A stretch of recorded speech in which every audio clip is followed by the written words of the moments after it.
Hello, everybody, and welcome to the Radical Candor podcast. I'm Jason Rosoff. Before we jump into our regularly scheduled programming, I wanted to tell people who are hearing this for the first time and remind people who have heard us say this before that we've got something really exciting to share with you. We now have an ad-free version of this podcast available to anyone who joins our Radical Candor community. If you're interested in joining the community, you can head over to radicalcandor.com/community podcast and join right now. When you join via that link, you'll get a 7-day free trial to the community, access to Radical Candor courses. You'll get access to this podcast you're listening to right now, ad-free, and you'll get episodes early before we publish them out to everybody else. You'll have the opportunity to join in real-time interactive learning experiences. You'll have the chance to join regular interactions with Radical Candor experts and so much more. If you've ever struggled with communication at work, and you probably have if you're listening to this podcast, this is the community for you, and we'd love to see you in there. Yes, we would. And we all struggle with communication at work. That is why we are here, Jason. I'm Amy Sandler. Today, we're answering a listener's question about how to navigate a work environment where they're stuck between the proverbial rock and a hard place, between people embodying opposite parts of the Radical Candor framework. So this person writes, and we'll give a few definitions after, quote, I have a very ruinously empathetic boss and an obnoxiously aggressive team lead. I find myself being ruinously empathetic to not make our boss feel worse about myself, and also ruinously empathetic to my team lead so he doesn't blow up like a volcano and I lose my job. I really need some advice. So just a couple of definitions. First of all, if you're new to the podcast and you're not as clear on what ruinous empathy and obnoxious aggression are, Jason, do you want to give the 30-second definition? Sure. Ruinous empathy is where you care, but you don't challenge. And obnoxious aggression is where it's all challenge and no care. And so I think in this case, what this person is describing is that their boss, their direct manager, the person that's responsible for their job and career, is ruinously empathetic, meaning they're not challenging the people on their team, including this obnoxiously aggressive team lead. And those terms might be confusing also to people, like what's the difference between boss and team lead? It's a pretty typical thing in engineering organizations to have your daily work managed by one person, but your career path managed by somebody else. So in this case, the boss manages the career path, the team lead manages the day-to-day work, is what I'm guessing is going on here. But because we don't know what type of role this person has, we're guessing. So that I'm painting myself into this picture a little bit based on my previous experience, since the terms are very familiar to me. Yes. And speaking of painting ourselves into this situation, I could really paint myself into this listener's question, which is basically really trying to, manage other people's emotions, and also to try to manage our own ability to not spark either the team lead's obnoxious aggression or to not have their boss feel worse about himself. So, Jason, I thought it might be interesting if we kind of separated these out and first talked about the ruinously empathetic boss, how we could model radical candor in that situation. Want to start there? Sure. I just want to say that I have like a very strong opinion about this particular situation. From my perspective, this person, you could argue they have an obligation to try to like work it out with their team lead. And I think that's the right radically candid thing to do. Mm-hmm. But ultimately, it's not their job to resolve this. It is the manager's, their boss's job to resolve this situation. So I just want to be really clear that everything I'm about to say is like, from my perspective, there is one person who has the maximum amount of responsibility, and that is this person's boss.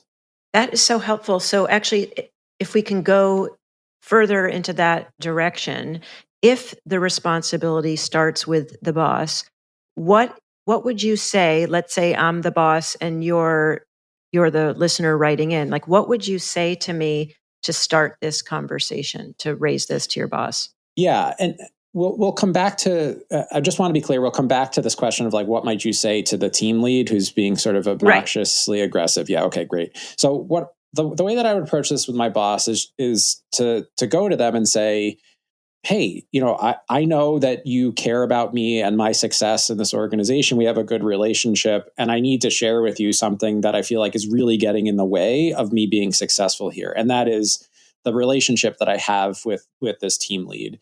And I need your help in improving the quality of that relationship to make sure that I can actually continue to be successful in my role. That is so helpful. I am wondering, like, if the way that I read the note, it wasn't 100% clear to me that the issue was just about dealing with the team lead. It was also about, in general, with this ruinously empathetic boss. So are you saying, because I suspect there's some other ways that this problem sort of rears its head, but it can obviously be very helpful to give a specific situation to your boss of like, how can you set me up for success in this situation? I think what I'm saying is, I think the boss needs to be given some feedback about where they're failing to meet their obligation to this person to help them grow and develop in their role.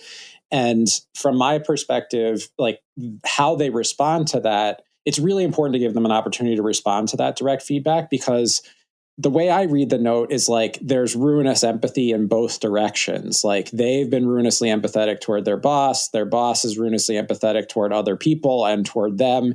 And I think the first step is to sort of break that cycle without being cruel or mean to your boss, is to say, I know you care about me. I know you want me to be successful here. And there's a thing that's stopping me from being successful. I'm bringing it to you so that we can chart a course forward together. Because like, I don't think you can actually respond to, I need your help with ruinous empathy. I think the only response that's like not on the side of challenge directly is manipulative insincerity to a request for help. Can we pause on that? That is very interesting. Say that again. Yeah, like if someone asks you for help, it's basically impossible to respond with ruinous empathy because I don't think you can truly care about that other person and do nothing. It's almost like definitionally impossible. Like you are basically saying, Amy, do you care about me? So it's either yes, I care, although I don't, which would be manipulative insincerity, or no, I don't. Yeah. No, I will not help you. Right. And so I think one way to think about this is like right now, the way that they're perceiving their boss is that they're stuck in ruinous empathy. But really what might be happening is that their boss is stuck on the wrong side of challenge directly. Not just in ruinous empathy, but sort of like in ruinous empathy and manipulative insincerity. And they're having a very hard time challenging. And as a person who, when I first became a manager, I would put myself in this bucket. I had a very hard time challenging other people directly. I was very young when I was promoted to a management role. I was very concerned about my reputation and how other people perceived me. It took me a really long time to develop the sort of like stamina to put myself out there, to take the risk and challenge. And it was like I was in a similar position where someone I think I've told this story before on the podcast, so I apologize, but someone basically came to me and said, there's a bully on our team who is not, who's making it impossible for me to do my work. And from my perspective, like you're enabling this person. But by not addressing this issue, you're enabling them. So, and I not only blame them for their behavior, but I blame you for not doing anything about it. And that was like a pretty big wake up call for me. And it motivated me. First of all, I really appreciate you sharing that story, because what was coming up for me, I was putting myself in the shoes of the ruinously empathetic boss, which I have been in those shoes. So it wasn't a far drive to get into those shoes. And the writer of the listener writes in, I find myself being ruinously empathetic to not make our boss feel worse about himself. And you mentioned in your story, you had someone, and was this person, by the way, did they report to you, or was it similar to this where it was like a team lead? This was another person who reported to me. The person did report to you. Okay. So what's coming up for me is in younger early manager days of my kind of fear of conflict, and especially Yep. dealing with obnoxious aggression. And I'll name, like, also was like a gender dynamic and, some of Yep. these other things going on. And so I feel compassion for this boss who is in the position of, they have the actual hierarchical power and the obligation to stand up for it. And yet they might not personally feel kind of resourced to have that conversation and stand up to the bully. So I think it's an interesting place. And I just want to get how did you resource yourself to actually have that conversation? I mean, I talked to my manager and I got some advice about how to deal with it. It's important to me. Like, I think it's a noble instinct to want to be as generous as possible to your boss. And at the same time, I don't think it is helping them, because what I want to say is, if you're not properly resourced to deal with conflict, you're not actually well suited to be a manager, because being a manager is you will necessarily, absolutely, without a doubt, find yourself in the middle of conflict, because if you put more than two human beings in a room, someone is going to wind up fighting with somebody else. Like, even with just two people in the room, like, it's really hard to like go on forever without ever getting into a disagreement.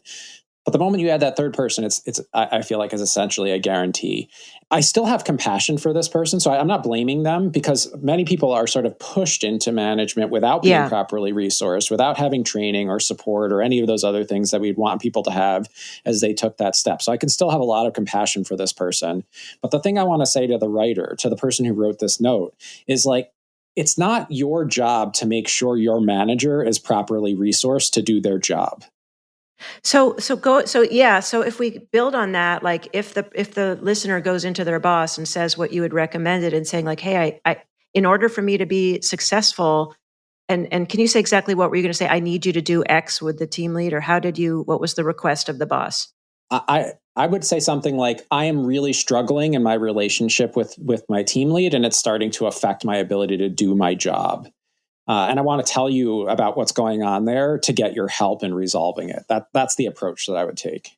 And then what are we expecting that the boss, there's sort of a couple of options. Like, let's do the best possible outcome of what the radically candid boss would say and do. I think even if the boss, let's write ourselves back into the story a little bit. In the early days, like, we're underprepared. We don't know exactly how to handle a situation like this. In that case, I think the best case scenario is that the boss, like, listens intently, expresses real interest in what's going on, tries to get a deep understanding from this person's perspective of what their experience is. And then the boss has a couple of things that they need to do. One thing that they need to do is they need to decide, based on what the person writing in shares, like, do they think a conversation directly between the person who's writing in and this other person, the team lead. Yeah, sorry. Thank you. Yep. Do they think a direct conversation would be helpful? Do you think that that's step number one? Because what I will say is, like, once you have this conversation, it's going to be very hard for the team lead to, like, get you fired. So you're doing something to protect yourself by having the conversation with your boss before you approach your very volatile team lead. Even if your boss were to recommend that you have a conversation directly, I think you could ask for an assurance from your boss that, like, hey, seems to me there's a high probability that this doesn't go well. I just want to make sure you've got my back. You got my back, 100%. Yep. But let's say they determine, no, I don't actually think that would be helpful. And if they're honest with themselves and they say, I don't know how to resolve this. Like, me, the boss, like, I don't know exactly how to help you resolve this. I think that's like a reasonable response, as long as they say, and here's what I'm going to do. I'm going to follow up with our HR department. I'm going to follow up with my boss, and I'm going to get some guidance on how best to help sort of, like, de-escalate this situation. Can I, Jason, just to be clear, like, what's coming up, and I want to make sure I'm not going down a different path than where you were.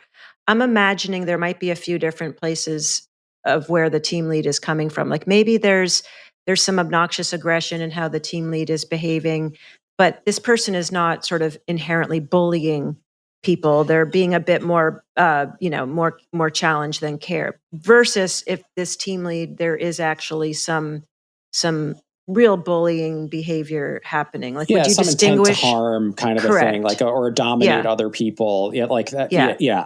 I think that's an important distinction. I'm assuming the same thing, because my guess is like, it could very easily, like putting myself in another situation. I had an engineering manager who worked with me, who is like one of the nicest people in the world. And everybody on his team thought he was so mean, and was like very obnoxious. And it was really about the way that he was communicating what he was communicating. Like there was definitely an expectation of like that directness was like a signal of respect and all this other stuff in his head, and in his team's head. It was sort of like, this person's a jerk and never recognizes the good things that I do, and only tells me when I'm screwing up. It was challenging to repair the relationships, but it wasn't actually challenging to like address the actual behavior. It took time for people to believe that the behavior is going to change. So if we try to be compassionate for the obnoxiously aggressive team lead, like they may be unaware of how their behavior is impacting other people. Because most of the time when people become team leads, they just behave like the last team lead that they had. They don't necessarily, like, just like this manager may not know what they're doing, and probably the person who wrote in occasionally feels like they don't know what they're doing in their job. Like there's a high probability that the problem is that the person doesn't know how to do it better and is unaware of how their behavior is affecting others. I think that's a really important point. So we've gone to the boss. We've said, sort of the help me help you, help me succeed in my role. And so boss is going to either say, hey, go directly to the team lead. If for some reason the boss isn't sure that's the best path, the boss might still need to think about it and say, hey, but I'm going to follow up with you, as to a next step. So the boss has heard the concerns, and they're either saying go directly, or they're saying, I'm going to follow up with you with the next step. Is that what correct. I heard? And I think the next step is going to be something, in that case, would be something like what we describe as clean escalation, where the boss and the person who wrote in and the team lead would get together, and they would have a conversation to talk about whatever the details of the issue. And again, I think the thing you're really looking for is to make sure that you're focused on specific behavior and specific details, as opposed to like a generalized, dislike or annoyance with the team lead. That's what I'd be looking for from my boss in that case, is like, help me resolve some specific situation or issue that has come up recently, is what I would consider to be like a good first step.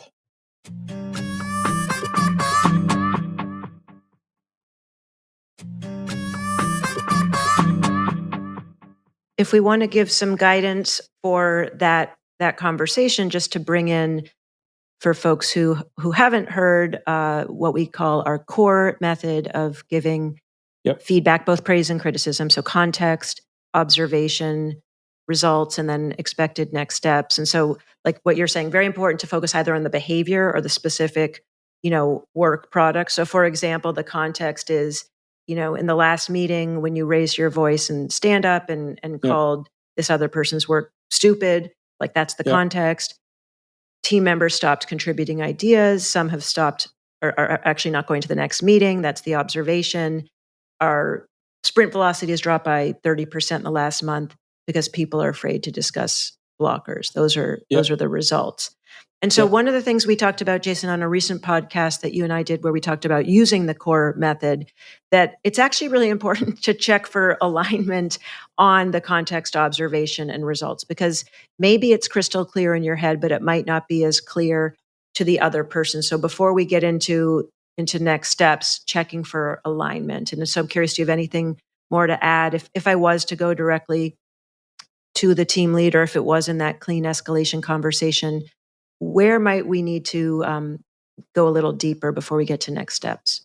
I would be interested to know whether or not the person observed the impact, like they observed the effect that their behavior had on our listener, on the person who wrote in.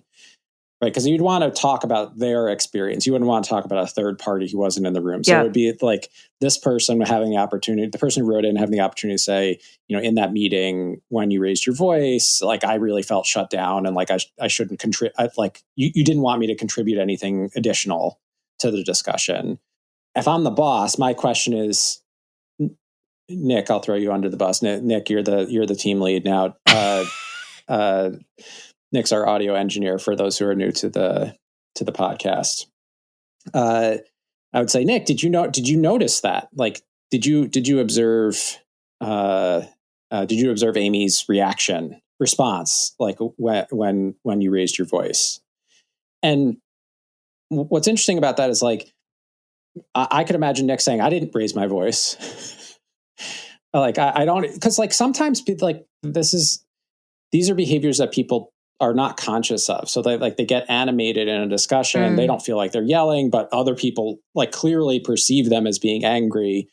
I've told those stories before about how Ben and I, one of my closest work colleagues for many, many years at Khan Academy, like we would get into disagreements and other people would feel like we were fighting, and we would feel like we were having a spirited discussion.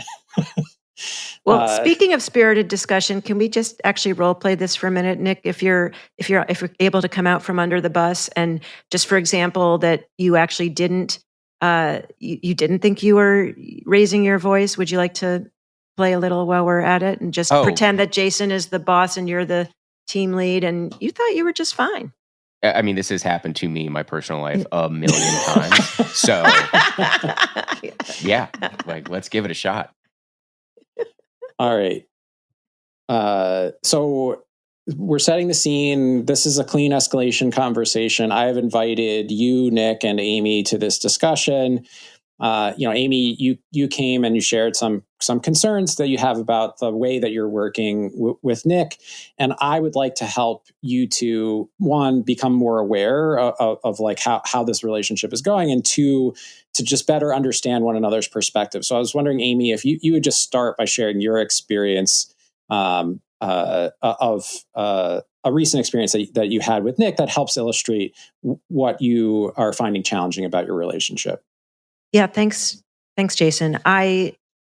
Nick, we had that meeting last week, and I proposed the idea of having our podcast meet on Wednesday rather than Monday, and you yelled at me and you said that was the stupidest idea you'd ever heard. You said we always meet on Mondays. It has to be on Mondays. Wednesdays is a terrible day, and it just, as a result, like I got really shut down, and I didn't want to say anything more, and I didn't talk the rest of the meeting.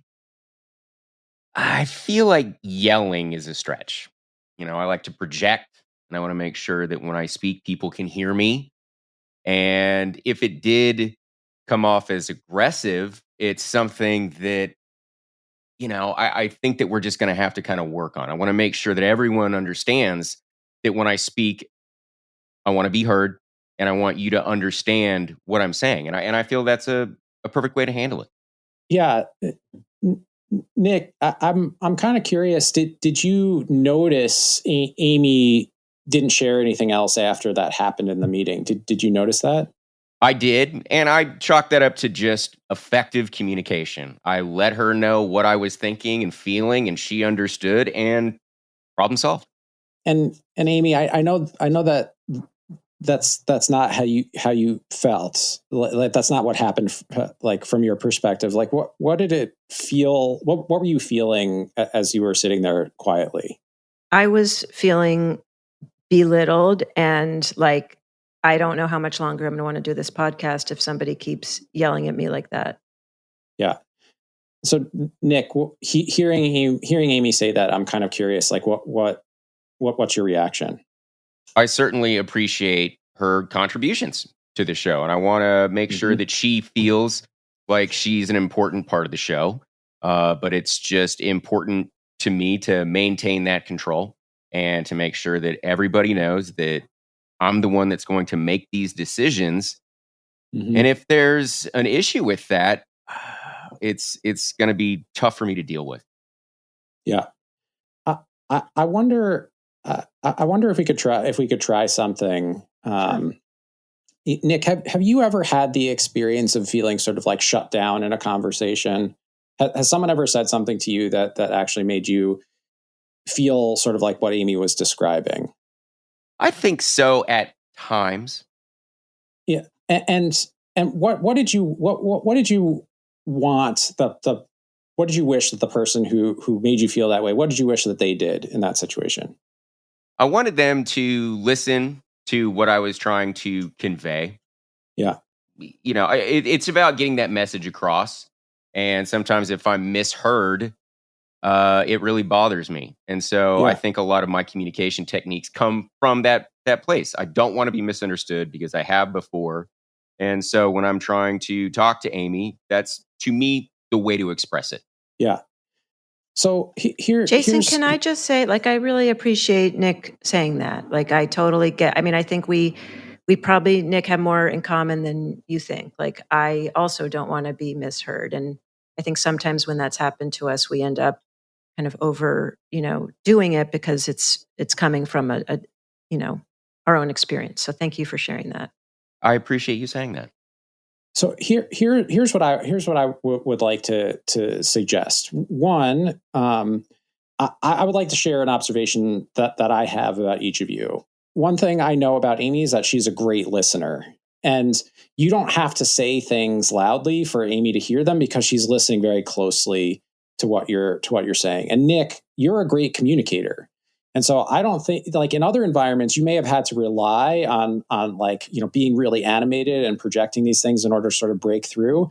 But in this environment, I don't think you need to rely as heavily on that. And I think if you gave Amy the opportunity to demonstrate to you that she was really hearing you without having to sort of like raise your voice or get super animated, I think you'd be pleasantly surprised at how well she's actually hearing you. Is that something you'd be willing to try? It absolutely is. And I just want to make sure that it's something that Amy agrees with. Does what he just described, is that something that you like? I think it feel like that would work for you? I would like, look, you're the team lead and this is an important project and I want to succeed. I want us to both succeed. So yeah, I would love to try it and I'd love to figure out a way we can check in and what's important to me is that we can see how it's going so that, I feel respected and you feel heard. And I think it's a great start. So what would one good next step be, Jason? Well, you all know the project schedule. Where might be an opportunity for us to experiment with this a little bit and then get back together and talk about the results? Yeah, we've got a meeting next Tuesday, so we could check in after that and see how that meeting goes. What do you think, Nick? I think that sounds great. And scene. Thank you, Nick. That felt Nick. So productive and helpful. And I really wanted to push it further because I feel like Kim's very good at pushing this further. Yeah. But it worked. Like, I think that we just really handled a very real fake problem that Amy and I have. Yeah. And it's exciting. It's very real. It's very fake. It's very real and very fake. Very real. Yeah. Jason, it was really interesting because and this is, I was writing myself in the scene a little bit, but like when Nick shared where that perspective was coming from, like when you had asked, if he'd been in that situation, which I thought was really skillful, it felt important for me to validate that. And so I kind of jumped in and I was curious for you as the person leading the meeting. Yeah. Like, yeah, I think that's right. I look, I've had many of these conversations. They don't all go that smoothly. Very real, very fake. Very real, very fake. I think what I found is that the conversations are revealing about how people actually feel about each other, even more than they are about the thing that's actually going on. And so most of the time, when these conversations go well, it's because people have some affection for each other. They care about one another. The vast majority of people don't want to hurt somebody else or make them feel belittled or unappreciated. And people don't want other people, or vice versa. Like people don't want to make other people feel misunderstood or like they're not listening to that. You know what I'm saying? Like I think there's a that's usually the reason why these conversations go well, is like people realize, oh, like I do actually care about this person. I don't want them to feel this way, and I'm willing to find a way to work on it. I think when the relationships are more strained, meaning like there's deeper conflict, it's not just about the thing that happened or about the way that I handled it, but like we're really butting heads. It can take 2 or 3 of these conversations to actually like dig underneath what's going on. Like what is actually happening here? Like where's the central issue? And I think when I've observed that in a discussion like this, one of the things that I ask is like for each person to solicit some feedback from the other person. So like I'm going to ask each of you, Amy and Nick, to take a moment to solicit feedback from one another about how your working relationship is going. Because usually it means that the issue that was brought in is not the real issue. And so by soliciting some feedback, we actually like maybe dig one layer down. I expect that, the manager in our real fake scenario writing in may not feel super comfortable having a conversation like this, and the conversation may not go super smoothly as a result of it.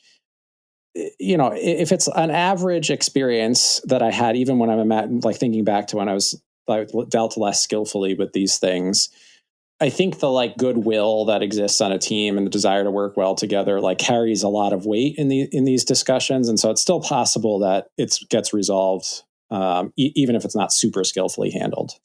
Jason, I'm curious, like just as we look to wrap up this piece, like as I think about the tips, like you said, it's not up to the listener writing in to do the manager's job for them. Like this is up to the manager.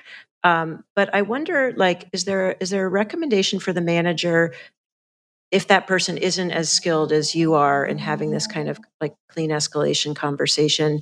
Is there a way to have some ground rules in advance of like, to your point, like we don't know, how much goodwill there is between these two people? Like, is there a way that you found to kind of set up like how we want to engage with each other in this conversation that you found helpful? Yes. The thing that I would do if I was doing this for real and I was worried about that is I would first like build a sense of agreement between the people that I was talking to. So I would start by saying something like, hey, Nick and Amy, like, Amy came to me because there's, some tension that she's feeling in the relationship, and we want to resolve that, but we want to do this blamelessly. And I think one thing that can help us do this without getting sort of the blame and shame game is to realize that there's a lot of things that we agree on. And so I'm gonna start the ball rolling, and I'm gonna say, I think we all agree that we'd like to be able to work well together. And I would look to you and Nick to say, like, we agree. We'd like to be able to work well together. And I would say, Nick, what do you think is another thing that we all agree on? We want to be good at our jobs, and we want to be effective with what we're doing. Yep. And then, Amy, do you agree with that? I agree with that. Yeah, I think we want to keep growing. Like we want to keep learning. Yep. Yeah. So like I would start to build some like a sense of like, hey, we're actually there's, and you said this in the role play, Amy, you're like, I think we're more similar than you might imagine. And like that's really what I would try to do, is say, ground, the reason why we're here is because we care about a lot of the same things, and we want to find a productive way to have a conversation about that. And I would say I would make sure to ground in the thing that I said at the beginning of our actual role play, which is like expanding on the sort of like, we're not here to blame and shame. We're here to like understand one another's perspective. So, Amy, I'm going to have you start by sharing your perspective, Nick. Then I'm going to get your perspective, and then we're going to talk about it, like how we move forward. And I think that reminder of like, hey, we're like same team. I think can be very helpful. I think it's a really great tip. Shall we go into a couple more tips and wrap up? Let's do it. All right. So here's our Radical Candor checklist. These are tips to start putting Radical Candor into practice. Tip number 1, have a conversation with your boss. If you're the person writing in, I want to encourage you to have a conversation with your boss and let them know what's getting in the way of your success. Start by acknowledging that your boss has positive intent, that their empathy comes from a good place, but be clear that it's not serving them or you well in this particular situation. You can use I statements. I appreciate how much you care about the team. I've noticed that sometimes feedback gets softened to the point where the message is lost, or I feel as though I need your direct support in resolving the tension that I feel with my team lead. I believe we could achieve better results if we combine care and more direct communication. I think all of these things, sharing your perspective and asking for help, will go a long way to helping you understand whether or not your boss has the ability to help you resolve this situation. Tip number 2, remember, while it's natural to be empathetic, and it's a good thing to be empathetic, but you, speaking to the listener writing in, and for those of us in a similar situation, you're not responsible for your boss's or your team lead's emotional states. And spoiler alert, you're not responsible for anyone else's emotional states but your own, although of course we want to be sensitive to them. Your primary responsibility is to do your job effectively, so it's okay to set boundaries to protect your own well-being. For the listener writing in, if their team lead becomes aggressive, you can address it calmly in the moment but firmly, and as Jason outlined, seek additional support. And tip number 3, if you decide to try to address the problem directly, we would encourage you to talk to your boss beforehand. And if that fails, then we would say ask your boss to facilitate a conversation between you and the team lead, what we refer to as a clean escalation conversation, where you can try to find some common ground to seek to understand each other's perspective. And in that spirit of clean escalation, address obnoxious aggression with core. So when you're sharing your perspective in that discussion, make sure to use context, observation, result, and expected next steps as a way to avoid personalizing the feedback, avoid the blame and shame, and keep your feedback focused on the work and not the individual or personality attributes. For more tips, check out our YouTube channel, where you can not only listen to this podcast, but also watch dozens of other Radical Candor videos. Show notes for this episode are at radicalcandor.com/podcast. Praise in public, criticize in private. If you like what you hear, please do follow, rate, and review us wherever you listen to podcasts. It really does help. And some public praise for Nick. Thanks for jumping in and channeling the role play so beautifully. All right, Nick, thank you. And if you've got criticism for us, please do email it, podcast@radicalcandor.com. Bye for now. Take care, everyone. The Radical Candor podcast is based on the book Radical Candor, Be a Kick-Ass Boss Without Losing Your Humanity by Kim Scott. Episodes are written and produced by Brandy Neal, with script editing by me, Amy Sandler. The show features Radical Candor co-founders Kim Scott and Jason Rosoff and is hosted by me, still Amy Sandler. Nick Carissimi is our audio engineer. The Radical Candor podcast theme music was composed by Cliff Goldmacher. Follow us on LinkedIn, Radical Candor the company, and visit us at radicalcandor.com.